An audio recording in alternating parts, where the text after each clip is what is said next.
আমার জীবনে নতুন বলতে কিচ্ছু নেই, সেই থোড়বড়ি খাড়া আর খাড়া বড়ি থোড়। প্রতিদিন ভুতুর বাবা অফিসের জন্য বেরোলে এখানে এসে একটু দাঁড়াই, যতক্ষণ ওকে দেখা যায় দাঁড়িয়ে থাকি। তারপর ট্রেন চলে আসে, ট্রেন দেখি, লোকজন দেখি, তারপর আস্তে আস্তে ঘরে যাই। আর ঘরে গিয়ে একটু চা নিয়ে বসি। ভুতুর বাবা যতক্ষণ ঘরে থাকে ততক্ষণ তো ঘরের মধ্যে একটা ঝড় বয়ে যায়, ততক্ষণ কিন্তু আমি একদমই চা খেতে পারি না।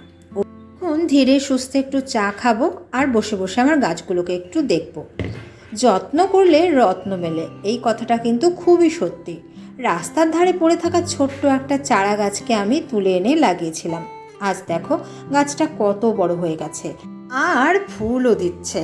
তাই যত্ন করতে হবে, গাছেই হোক, কাজেই হোক বা সম্পর্কে। গাছ দেবে বেঁচে থাকার জন্য অক্সিজেন, কাজ দেবে সফলতা, আর সম্পর্ক দেবে শান্তি।